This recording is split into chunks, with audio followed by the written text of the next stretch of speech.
नमस्कार दोस्तों, हमारी आज की कहानी है सावली बहू भाग 7। जैसे कि हमने पिछले भाग में पढ़ा, सलोनी की सगाई हो जाती है और अब उसकी शादी की तैयारियां चलने लगती हैं। अब आगे की कहानी। शादी की तैयारियों में कब दिन बीत गए किसी को पता ही नहीं चला और शादी का दिन भी आ गया। सलोनी के घर में बहुत चहल पहल थी। रेणुका को तो जैसे सांस लेने की भी फुर्सत न हो और सलोनी के पिता तबीयत ठीक न होने के बाद भी बिना रुके काम किए जा रहे थे। आज शाम को सलोनी की बारात आने वाली थी। सलोनी के हाथ में कुणाल के नाम की मेहंदी लग चुकी थी और उस मेहंदी का रंग इतना गहरा था कि जो भी सलोनी की मेहंदी देखता वो तुरंत ही कहता कि तुम्हारा पति तुझे बहुत मानता है। सलोनी अपने माँ बाप को ऐसे देखकर बहुत दुखी हो रही थी क्योंकि आज के बाद वो इस घर के लिए पराई हो जाएगी। कल वो इस घर से विदा होकर चली जाएगी और उसके जाने के बाद उसके माँ पापा का ध्यान कौन रखेगा। ये सोचकर सलोनी बहुत ही ज़्यादा परेशान थी। पर्दे के पीछे खड़ी सलोनी को उसके पिता ने देख लिया। उन्होंने सलोनी को अपने पास बुलाया और उसकी इस परेशानी की वजह पूछी और फिर सलोनी से रहा नहीं गया और वो अपने पिता के सीने से लगकर रोने लगी और कहने लगी कि पापा, मुझे ये शादी नहीं करनी। मुझे आप लोगों को छोड़कर कहीं नहीं जाना है। मेरे जाने के बाद आपका और माँ का कौन ध्यान रखेगा। प्यारी माँ अकेले घर का सारा काम कैसे करेगी और मैं आप लोगों के बिना उस अनजान घर में अनजान लोगों के साथ कैसे रहूँगी। पापा, मना कर दो कुणाल जी के परिवार वालों को। मुझे नहीं जाना है आप सबको छोड़कर। सलोनी की बातों को सुनकर अब सलोनी के पिता का भी गला भर आया और उनकी आंखें भी नम हो गई। सब रेणुका दूर से खड़े होकर देख रही थी। फिर रेणुका सलोनी के पास आई और उससे कहा कि ठीक है, हम मना कर देंगे अभी उनको यहाँ बारात लाने से, पर तू क्या मेरे एक सवाल का जवाब देगी सलोनी। सलोनी ने कहा कि हाँ, पूछो माँ। रेणुका ने कहा, मैं भी अपना बैग पैक करके अपने मायके हमेशा के लिए चली जाती हूँ, तो तुम और तुम्हारे पापा आराम से रहना घर में।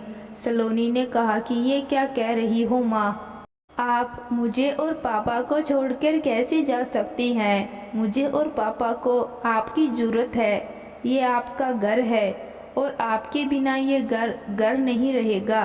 रेणुका ने कहा कि क्यों नहीं जा सकती मैं अपने मायके। क्या तू ही बस अपने पापा की लाडली है। तेरे ही बस दिल में तेरे पापा के लिए प्यार और चिंता है। मैं भी तो किसी की बेटी हूँ, बहन हूँ।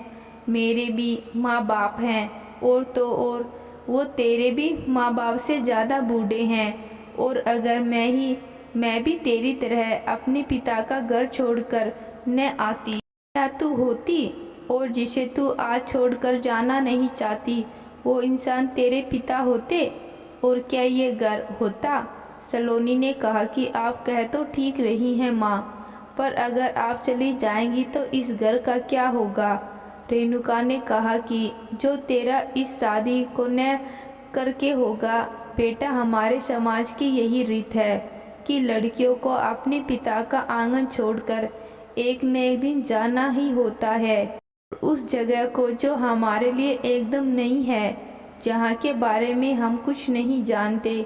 यहाँ तक कि जिन लोगों के बारे में हमें कुछ पता नहीं होता है, हमें उन्हें दिल से अपनाना होता है और उसी घर को अपना घर मानना होता है। मतलब लड़की जहाँ जन्मी, जो उसके माता पिता का घर है, वो उसका घर कभी होता ही नहीं है।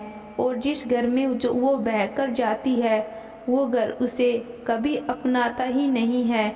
इसे लड़की जब मायके में होती है तो उसे पराया धन कहा जाता है और जब वो अपने ससुराल में होती है तो उसे दूसरे घर की लड़की कहा जाता है। इस तरह सलोनी कभी किसी लड़की का घर बस ही नहीं नहीं पाता। पर वो सब जब धीरे धीरे अपने आप को वक्त देती है तब जाकर कहीं उसकी एक गृहस्थी बन जाती है। इसलिए हर लड़की को अपने पिता का घर छोड़कर जाना ही होता है, जिससे वो अपनी गृहस्थी का निर्माण कर सके और फिर उसकी उन आने वाली पीढ़ियाँ अपनी गृहस्थी की। रेणुका की बात अब सलोनी के समझ में आ गई थी और उसने अपने आंसू पोंछे और अपने पिता और माँ से माफ़ी मांगते हुए कहा कि मुझे माफ़ कर दीजिएगा, मैं भावना में बह गई थी। रेणुका ने कहा कि ये तेरी गलती नहीं है सलोनी, ये तो हर लड़की का वो दुख है जो चुपचाप अपने ही दिल में सहती ही रहती है। और फिर माहौल को थोड़ा खुशनुमा करने के लिए बुआ ने सलोनी को छेड़ते हुए कहा कि तो क्या अभी भी तेरे होने वाले पति को बारात लाने से मना करना है। और फिर सलोनी शर्माकर अपने कमरे में चली गई और फिर से एक बार सब अपने अपने कामों में लग गए। सलोनी की बारात घर के बाहर लग चुकी थी और छत पर खड़ी सलोनी चोरी छिपे अपनी बारात का नज़ारा देख रही थी। उसे तो अभी भी यकीन ही नहीं हो रहा था कि वो दुल्हन बन चुकी है और कल इस घर से विदा भी हो जाएगी, जहाँ बचपन से खेली, जहाँ उसने जन्म लिया, जहाँ उसने बोलना सीखा। एक दिन वही घर उसके लिए पराया हो जाएगा और जिन्हें आज तक उसने देखा ही नहीं, जाना ही नहीं, पहचाना ही नहीं, वो उसके अपने हो जाएंगे। और फिर यही सब सोचकर सलोनी बहुत ही ज़्यादा भावुक होने लगी। द्वार चार की रस्म भी शुरू हो गई। कुणाल मंडप के नीचे बैठकर सलोनी का इंतजार करने लगा। पंडित जी ने भी मंत्र उच्चारण शुरू कर दिया और फिर रेणुका भी सलोनी को लेकर आ गई। जल्द ही शादी की रस्में भी पूरी होने लगी और देखते ही देखते सलोनी की शादी संपन्न हो गई। सलोनी और कुणाल ने अपने बड़े सबके पैर छूकर आशीर्वाद लिया और फिर बाकी रस्में भी पूरी कर दी और वक्त आ गया सलोनी की विदाई का। विदाई एक ऐसा वक्त होता है जो हर किसी की भी आंखों में आंसू के सैलाब, और इस वक्त में तो एक पुरुष भी अपनी भावना को बहने से नहीं रोक पाता, चाहे वो एक पिता हो या एक भाई। और यही हाल सलोनी के पिता का भी था। विदाई के बाद अब सलोनी अपने ससुराल पहुंच चुकी थी। कुणाल के घर में बहुत ही धूमधाम से सलोनी का स्वागत किया गया। सलोनी भी ये सब देखकर बहुत खुश थी।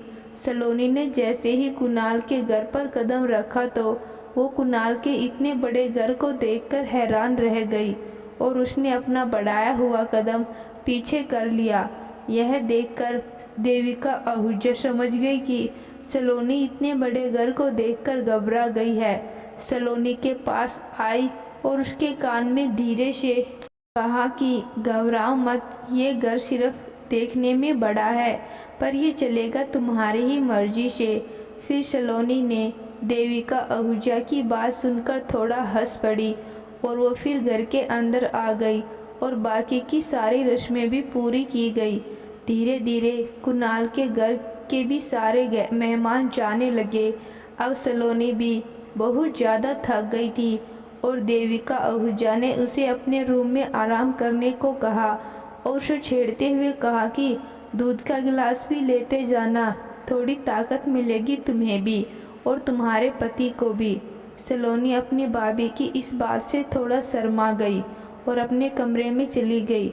इधर कुणाल भी सलोनी से मिलन की बड़ी बेताबी थी, क्योंकि जब से शादी तय हुई थी सलोनी के साथ कुणाल ने एक बार भी न सलोनी को सामने से देखा और ना ही उससे कोई बात की थी। वो अब बेचैनी से मारा जा रहा था कि कब उसे सलोनी से मिलने का मौका मिलेगा। और फिर आज सलोनी और कुणाल की सुहाग रात भी थी तो कुणाल को और भी जल्दी हो रही थी सलोनी से मिलने की। फिर भाभी ने उसे भी सलोनी के रूम में जाने को कहा। कुणाल अब अपने कमरे में पहुंच चुका था, जहां पर सलोनी घूंघट लिए कुणाल का इंतजार कर रही थी कि कब कुणाल उसका घूंघट उठाए। फिर कुणाल धीरे से सलोनी के पास आकर बैठ गया और उससे बातें करने लगा। कुणाल ने कहा कि मैं तुम्हारे लिए कुछ लेकर आया हूँ, देखना चाहोगे? सलोनी ने हाँ में सिर हिलाया।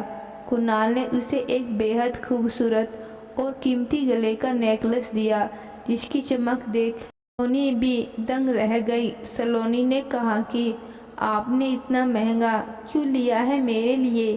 कुणाल ने कहा कि क्यों तुम्हें पसंद नहीं आया? सलोनी ने कहा कि नहीं, ऐसा नहीं है, ये तो बहुत सुंदर है, पर शायद मैं ही इसके लायक नहीं हूँ। फिर कुणाल ने घूंघट के ऊपर से सलोनी के मुंह पर हाथ रखकर कहा कि अब दोबारा ऐसा मत बोलना। जिसे मेरे भैया भाभी ने पसंद किया वो बेहद कीमती होता है। और फिर कुणाल की ये छुअन सलोनी के मन में एक अलग ही एहसास छेड़ गई। कुणाल ने कहा कि क्या मैं तुम्हें इसे पहना दूँ? सलोनी ने कहा कि जी ठीक है। फिर कुणाल ने कहा कि इसे पहनाने से पहले मैं तुमसे कुछ कहना चाहता हूँ, अगर तुम्हारी इजाज़त हो तो। सलोनी ने कहा कि कहिए, क्या बात है? कुणाल ने कहा कि मैं बस तुम्हें यही बताना चाहता हूँ कि मेरी ज़िंदगी में तुम ही पहली लड़की हो जिसे मैंने प्यार किया है, और तुमसे पहले जीवन में कभी कोई लड़की नहीं रही। मैं तुमसे कोई झूठ या अपना इन्फ्रेशन दिखाने के लिए नहीं बोल रहा, बल्कि ये सच है कि मैंने कभी किसी लड़की के बारे में कभी कुछ सोचा ही नहीं। तभी सलोनी ने कहा कि आपको मुझ में क्या अच्छा लगा? कुणाल ने कहा कि ये सच है कि मैं हमेशा ही बाहर पढ़ा लिखा हूँ और कॉलेज में मेरा बाहर से ही हुआ है, पर मैंने कभी भी विदेशी कल्चर को नहीं अपनाया। मैं हमेशा ही अपने देश और अपनी मिट्टी को अपनाता मानता हूँ। इस वजह से मुझे कभी कोई मॉडर्न लड़की पसंद नहीं आई। हाँ, ये भी सच है कि बहुत लड़कियाँ मेरे पीछे पड़ी हुई थी, पर मैं उनसे ये कहकर भाग जाता कि मेरी शादी हो गई है, तो उनमें से कुछ तो मुझसे दूर चली जाती, पर कुछ तब भी मेरे पीछे ही पड़ी रहती थी। सलोनी ने हंसते हुए कहा कि तो आपको कैसी लड़की चाहिए थी? कुणाल ने कहा कि बिल्कुल तुम्हारे जैसी, जो गुणों में बहुत आगे हो, जो सबके दुख दर्द को समझती हो, जो परिवार को जोड़ना जानती हो, जो सुबह सुबह साड़ी पहनकर गीले बालों से मुझे जगाए, जो अपने भजन से पूरे घर को पवित्र कर दे, और जो मेरे माता पिता समान भैया भाभी की इज्जत करे, और इन सब के साथ खूबसूरत भी बिल्कुल तुम्हारी ही तरह हो। सलोनी का कुणाल के मुंह से ये सुनकर उसकी आंखें भर आई और उसने कुणाल से कहा कि सच, क्या मैं आपको सुंदर लगती हूँ? कुणाल ने कहा कि सुंदर लगती नहीं, तुम सुंदर हो। फिर सलोनी ने कहा कि मैं भी आपको आपके बारे में कुछ बताना चाहती हूँ कि मेरे रंग। और फिर कुणाल ने दोबारा से सलोनी के मुंह में हाथ रख दिया और उसे कुछ भी अपने बारे में बोलने का मौका नहीं दिया, और फिर उसके करीब जाने लगा। सलोनी थोड़ा शर्माकर और थोड़ा घबराकर अपने आप में ही सिमटने लगी। कुणाल ये देखकर थोड़ा पीछे हट गया और उसने कहा कि तुम अभी अगर कंफर्टेबल न हो तो कोई बात नहीं, मैं इंतज़ार कर लूँगा, और उठकर वहाँ से जाने लगा कि तभी सलोनी ने कुणाल का हाथ पकड़ लिया और कहा कि मैंने तो ऐसा तो नहीं कहा। फिर कुणाल उसके पास आया और थोड़ा रोमांटिक होते हुए उसके कानों में कहा कि तो कैसा कहा है आपने? सलोनी ने कहा कि अगर आप लाइट बंद कर दे तो फिर मुझे कोई घबराहट या आपसे कोई शर्म नहीं आएगी। कुणाल ने कहा तो ठीक है, हम अभी पूरे घर में अंधेरा कर देते हैं और सिर्फ आपकी ही रोशनी इस घर को रोशन करते हैं। और फिर कुणाल ने सारी लाइट्स, सारी मोमबत्ती बुझा दी। फिर सलोनी और कुणाल एक दूसरे के करीब आकर अपनी ही प्यार की दुनिया में खो गए। कुछ वक्त के बाद कुणाल सो गया, क्योंकि वो शादी की रस्में पूरी करते करते बहुत थक गया था। पर सलोनी अभी भी जाग रही थी और कुणाल को बहुत ही प्यार से निहार रही थी। उसे तो यकीन ही नहीं हो रहा था कि कुणाल जैसा इतना स्मार्ट और सुंदर लड़का उसका कभी पति भी हो सकता, वो भी इतना नेक दिल का। अब सलोनी को अपनी किस्मत पर थोड़ा सा गुमान हो रहा था और वो कुणाल को देखते देखते सो गई। नई सुबह की नई किरण अब कुणाल और सलोनी के बिस्तर पर पड़ रही थी। शादी की थकान से आज सलोनी की नींद खुलने में बहुत देर हो गई और वो सुकून से अपने पिया की बाहों में सोती रही। पर कुणाल की नींद अचानक से खुल गई। उसने देखा कि सलोनी उसके सीने से लगकर सो रही है। उसे ये एहसास बहुत अच्छा और अनोखा लग रहा था। उसने बहुत ही प्यार से सलोनी के माथे को चूमा और उसे धीरे से अलग कर उठने की कोशिश करने लगा। कुणाल धीरे से उठकर बैठ गया और उसने जो ही पलटकर सलोनी को देखा तो वे एकदम से हैरान हो गया और वो तो घबराकर सलोनी से दूर खड़ा हो गया और जोर जोर से सलोनी को चिल्लाने लगा, कौन हो तुम? उठो बहन जी उठो, भैया भाभी जल्दी आइए, मेरे कमरे में कोई औरत घुस आई। कुणाल की ऐसी चीखे की आवाज़ सुनकर सलोनी हड़बड़ाकर उठी और कुणाल उससे पूछने लगी कि क्या हुआ आपको। कुणाल ने कहा कि पहले तो तुम बताओ कि तुम कौन हो, यहाँ मेरे बिस्तर में आने की तुम्हारी हिम्मत कैसे हुई, और मेरी बीबी सलोनी के साथ तुमने क्या किया, कहाँ है वो? और तुम जो भी हो बहन जी, अभी की अभी मेरे कमरे से बाहर जाओ और मेरी बीबी सलोनी को बुलाओ। सलोनी कुणाल की बातें सुनकर वो भी हैरान हो गई। आखिर कुणाल को क्या हो गया है और ये कैसी बातें कर रही हैं? सलोनी तो मैं ही हूँ, फिर किस सलोनी की बातें कर रहे हैं? अभी तो ये कल रात तक मेरे साथ कितने अच्छे से बर्ताव किया और फिर अचानक से इन्हें क्या हो गया है? सलोनी ने कहा कि कुणाल मैं ही आपकी पत्नी सलोनी हूँ, आपकी शादी मुझसे ही हुई है। कुणाल के तो होश ही उड़ गए। ये सब सुनकर कुणाल ने कहा कि मतलब सलोनी के माता पिता ने हमारे साथ धोखा किया? मैं अभी उनको बताता हूँ। सलोनी ने कहा कि मेरे माँ बाप पापा ने कोई धोखा नहीं दिया, ये शादी आपकी मर्जी से हुई है। पर क्या हुआ है, क्या बात है, आप मेरे साथ ऐसा बर्ताव क्यों कर रहे हैं? कुणाल ने कहा कि मुझे तुम्हारे मुँह लगना ही नहीं है, मैं अभी भैया भाभी के पास जाता हूँ और तुम्हारा सच बताता हूँ। और फिर गुस्से में परेशान कुणाल अपने भैया भाभी के पास पहुंचकर उनका दरवाज़ा जोर जोर से खटखटाने लगा। अपनी हालत ठीक करके सलोनी भी कुणाल के पीछे पीछे गई। देव और देविका आहूजा ने जल्दी से ही दरवाज़ा खोला और कहा कि क्या बात है कुणाल, तुम्हारी शादी की पहली सुबह है और तुम अपनी बीबी को छोड़कर हमारा दरवाज़ा खटखटा रहे हो। और फिर देव और देविका दोनों ही एक दूसरे को देखकर मुस्कुराने लगे। पर जैसे ही उन्होंने कुणाल की आंखों में आंसू देखे वो परेशान हो गए कि बात मजाक की नहीं बल्कि बहुत ही ज़्यादा सीरियस बात है। उन्होंने कुणाल और सलोनी को अपने कमरे के अंदर बुलाया और फिर कुणाल को अपने गले से लगाते हुए देविका ने पूछा कि क्या बात है कुणाल, तुम इतने परेशान और दुखी क्यों हो? कुणाल ने कहा कि भाभी मेरे साथ धोखा हुआ है, मेरी भावना और मेरे प्यार का मजाक बनाया गया है। कुणाल की बातें सुन देव और देविका सलोनी की तरफ देखने लगे। सलोनी ने कहा कि मुझे भी नहीं पता भाभी की इनको क्या हो गया, सुबह से जब से उठे हैं तो मुझे पहचानने से इनकार कर रही हैं, कह रही हैं कि कोई बहरूपिया हूँ, इनकी पत्नी सलोनी नहीं, जबकि कल रात को इन्होंने मेरे साथ बहुत अच्छी और खूबसूरत रात बिताई और आज पता नहीं इन्हें क्या हो गया है। सलोनी की बात सुनकर कुणाल बहुत गुस्से में आ गया और सलोनी के पास जाकर चिल्लाते हुए कहा कि तुम्हारे साथ मैंने कोई रात नहीं बिताई है, समझी तुम?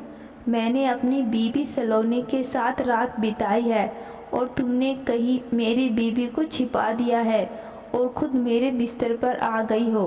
कुणाल की भाभी ने कहा कि तुम ये क्या बोल रहे हो कुणाल, यही है, इसके साथ तुम्हारी शादी हुई है, यही तुम्हारी पत्नी है सलोनी।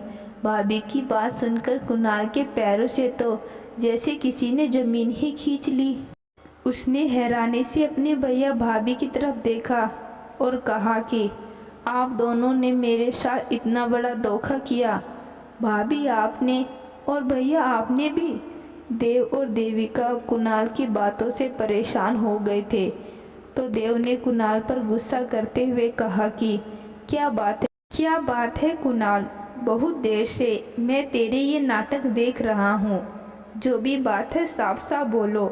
बेचारी सलोनी की आज पहली सुबह है इस घर में और तुम तमाशा लगा कर खड़े हो। कुणाल ने कहा कि तमाशा तो मेरा बन चुका है पूरी दुनिया के सामने न, और मुझे दुख तो इस बात का है कि ये तमाशा मेरे अपने भैया और भाभी ने बनाया है, जिसे मैं सिर्फ अपना बड़ा भाई और भाभी ही नहीं बल्कि अपने माता पिता के तुल्य समझता हूँ। देविका ने एक बार फिर से प्यार से कुणाल से पूछा कि क्या बात है कुणाल, किस बात से तुमको इतनी तकलीफ हो रही है, तुम मुझे बताओ, मैं वो तकलीफ दूर कर दूंगी। कुणाल ने अपनी भाभी की तरफ देखते हुए कहा कि सच में भाभी। देविका ने मुस्कुराते हुए कहा कि सच। तो कुणाल तेजी से उठा और सलोनी का हाथ पकड़कर कहा कि निकाल दो इसे इस घर से, निकाल दो इस औरत को इस घर से। देव और देविका और सलोनी हैरानी से कुणाल की तरफ देखने लगे। देव ने कुणाल पर चिल्लाते हुए कहा कि क्या मजाक है ये कुणाल, शादी कोई गुड्डा गुड्डी का खेल नहीं है कि जब को मन आया तो रख लिया और जब मन आया तो घर से निकाल कर फेंक दी। तुम ये बात मत भूलो कि ये तुम्हारी पत्नी होने के साथ साथ इस घर की बहू भी है, और फिर ये शादी तुम्हारी मर्जी से हुई है, तो शादी के दूसरे दिन बाद ही तुम्हें इतनी तकलीफ क्यों हो रही है सलोनी से। कुणाल ने कहा कि मुझे सलोनी से कोई तकलीफ नहीं है, मुझे इस औरत से तकलीफ है जिसे ये खुद और आप दोनों भी इसके साथ इसे मेरी बीबी बनाने में लगे हुए हैं। देविका ने फिर कहा कि कुणाल एक ही बात को कितने बार बोलूं कि यही सलोनी है, हम इसे ही देखकर आए थे और इसे ही तुम्हें पसंद किया था। कुणाल ने कहा कि फिर से झूठ भाभी। कुणाल ने कहा कि अच्छा ठीक है, अगर ये सलोनी है और इसे आपने मेरे लिए पसंद किया है तो फिर इसकी फ़ोटो क्यों नहीं है, क्यों नहीं दिखाई आपने मुझे। देविका ने कहा कि तुमने फ़ोटो देखी ही कहा थी, तुम्हें याद है मैंने तुम्हें फ़ोटो दी थी तो तुम मुझे लौटाते हुए कहा कि तुम्हें हमारी पसंद से कोई संदेह नहीं है और हमने जिसे भी तुम्हारे लिए पसंद किया है तुम्हें वो पसंद है और तुम शादी के लिए तैयार हो। और हमने जिस भी कुणाल ने कहा कि मैंने आपके सामने ज़रूर ऐसा कहा था, पर बाद में मैंने वो फ़ोटो अपने पास ही रख ली थी और उसमें जो लड़की थी वो ये नहीं बल्कि कोई और ही थी। देव और देविका एक दूसरे को देखने लगे। उन्होंने कहा कि नहीं, सलोनी की ही फ़ोटो लेकर हम आए थे। कुणाल ने कहा कि एक मिनट रुकिए, मैं अभी वो फ़ोटो आप लोगों को दिखाता हूँ। तो दोस्तों कहानी के अगले भाग में देखते हैं कुणाल किस लड़की की फ़ोटो लाता है और क्या कुणाल शादी के बाद सलोनी को अपना पाएगा या नहीं। देखते हैं कहानी के अगले भाग में। तो दोस्तों आज की कहानी आपको कैसी लगी कमेंट बॉक्स में ज़रूर बताना। कहानी अच्छी लगी कहानी को लाइक शेयर और चैनल को सब्सक्राइब ज़रूर करना। धन्यवाद।